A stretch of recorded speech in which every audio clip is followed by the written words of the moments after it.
She's کا مطلب ہے اللہ کا دیا ہوا تحفہ۔ آدم علیہ السلام نے ان کا یہ نام اس لیے رکھا تھا کہ حابیل کے قتل ہو جانے کے بعد اللہ نے انہیں شیز عطا فرمایا۔ محمد بن اسحاق رحمہ اللہ نے فرمایا، جب آدم علیہ السلام کی وفات کا وقت آیا تو آپ نے اپنے بیٹے شیز کے حق میں وصیت کی، انہیں رات اور دن کے اوقات اور ان اوقات میں ادا کی جانے والی عبادات کی تعلیم دی اور انہیں بتایا کہ ایک طوفان آنے والا ہے۔ کہتے ہیں کہ آج کل جتنے انسان موجود ہیں ان کا نسب شیز علیہ السلام تک پہنچتا ہے۔ آدم علیہ السلام کے دوسرے بیٹوں کی اولاد ختم ہو چکی ہے، واللہ عالم۔ جب آدم علیہ السلام فوت ہوئے اس دن جمعہ تھا، فرشتے اللہ کے پاس سے جنت کی خوشبو اور جنت کا کفن لے کر آئے اور ان کے بیٹے اور خلیفہ شیس علیہ السلام سے تعزیت کی۔ حضرت ابی بن کعب رضی اللہ عنہ سے روایت ہے، انہوں نے فرمایا جب آدم علیہ السلام کی وفات کا وقت قریب آیا، انہوں نے اپنے بیٹوں سے فرمایا، بیٹو میرا جنت کے پھل کھانے کو جی چاہتا ہے۔ وہ تلاش کے لیے نکل کھڑے ہوئے، انہیں سامنے سے فرشتے آتے ملے جن کے پاس آدم علیہ السلام کا کفن اور خوشبو تھی، اور ان کے پاس کلہاڑے، کسیاں اور ٹوکریاں بھی تھیں۔ انہوں نے کہا، آدم کے بیٹو تمہیں کس چیز کی تلاش ہے؟ یا کہا تم کیا چاہتے ہو اور کہاں جا رہے ہو؟ انہوں نے کہا، ہمارے والد صاحب بیمار ہیں اور جنت کے میووں کی خواہش رکھتے ہیں۔ فرشتوں نے کہا، واپس چلے جاؤ، تمہارے والد تو فوت ہونے والے ہیں۔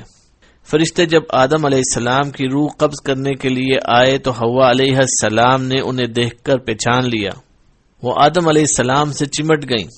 آدم علیہ السلام نے فرمایا، مجھ سے الگ ہو جاؤ، پہلے بھی مجھے تمہارے ذریعے سے ہی مصیبت پہنچی تھی، مجھے میرے رب کے فرشتوں کے ساتھ رہنے دو۔ فرشتوں نے ان کی روح قبض کی، غسل دیا، کفن پہنایا، خوشبو لگائی، آپ کی قبر کھودی اور لحد تیار کی۔ پھر انہوں نے آدم علیہ السلام کی نماز جنازہ ادا کی، پھر انہیں قبر میں رکھ کر اوپر سے مٹی ڈال دی۔ پھر انہوں نے کہا، آدم کے بیٹو تمہارے لیے یہی طریقہ ہے۔ حضرت آدم علیہ السلام کہاں دفن ہوئے اس میں اختلاف ہے۔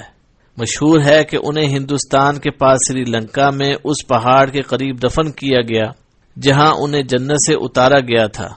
ایک قول یہ ہے کہ مکہ مکرمہ میں جبل ابی قبیس پر دفن کیا گیا۔ یہ بھی کہتے ہیں کہ حضرت نوح علیہ السلام نے طوفان کے موقع پر ان کی اور حضرت حوا علیہ السلام کی میتوں کو ایک تابوت میں ڈال کر کشتی میں رکھ لیا تھا، پھر طوفان ختم ہونے کے بعد انہیں بیت المقدس میں دفن کر دیا۔ آپ کی عمر کے بارے میں بھی اختلاف ہے۔ حضرت ابن عباس اور ابو ہریرہ رضی اللہ عنہ کی روایت سے مرفوع حدیث ہے کہ لوح محفوظ میں ان کی عمر 1000 سال لکھی ہوئی تھی۔ اس کے مقابلے میں تورات کے اس بیان کو اختیار نہیں کیا جا سکتا کہ وہ 930 سال زندہ رہے۔ اہل کتاب کا یہ بیان ناقابل قبول ہے کیونکہ یہ اس صحیح بیان کے خلاف ہے جو معصوم نبی صلی اللہ علیہ وسلم سے ہم تک قابل اعتماد طریقے سے پہنچا ہے۔ ویسے ان کے قول اور حدیث میں مطابقت بھی پیدا کی جا سکتی ہے۔ تورات کا بیان اگر غلطی اور تبدیلی سے محفوظ رہ گیا ہو تو اس کا مطلب ہوگا کہ آدم علیہ السلام جنت سے زمین پر آنے کے بعد 930 شمسی سال زندہ رہے۔ قمری حساب سے یہ مدت 957 سال بنتی ہے۔ اس میں 43 سال کی وہ مدت شامل کر لی جائے جو انہوں نے زمین پر آنے سے پہلے جنت میں گزاری تھی تو کل مدت 1000 سال ہو جائے گی۔ حضرت آدم علیہ السلام کی وفات کے بعد ان کے بیٹے شیس علیہ السلام نے ان کے کام، رشد و ہدایت اور تبلیغ کی ذمہ داری اٹھائی۔ جب ان کی وفات کا وقت آیا تو انہوں نے اپنے بیٹے انوش کے حق میں وصیت کی، چنانچہ انہوں نے یہ ذمہ داری اٹھائی۔ ان کے بعد ان کے بیٹے قنین نے، پھر اس کے بعد مہلائیل نے یہ منصب سنبھالا۔ ان کے بارے میں اہل فارس کا کہنا ہے کہ وہ 7 اقلیم کے بادشاہ تھے۔ سب سے پہلے انہوں نے درخت کاٹے، شہر بسائے اور بڑے بڑے قلعے تعمیر کیے۔ وہ کہتے ہیں کہ بابل اور سوس یعنی ایران کے شہر انہوں نے تعمیر کیے۔ انہوں نے ابلیس کے لشکروں کو شکست دے کر زمین کے دور دراز علاقوں اور پہاڑوں کی گھاٹیوں میں منتشر کر دیا۔ انہوں نے بہت سے سرکش جن اور بھوت قتل کیے۔ ان کا ایک بہت بڑا تاج تھا۔ وہ لوگوں سے خطاب فرماتے تھے۔ ان کی حکومت 40 سال قائم رہی۔ ان کی وفات کے بعد ان کے بیٹے یرد نے ان کا منصب سنبھالا۔ انہوں نے اپنی وفات کے وقت اپنے بیٹے خنوخ کے حق میں وصیت کی۔ مشہور قول کے مطابق انہی کو ادریس علیہ السلام کہا جاتا ہے۔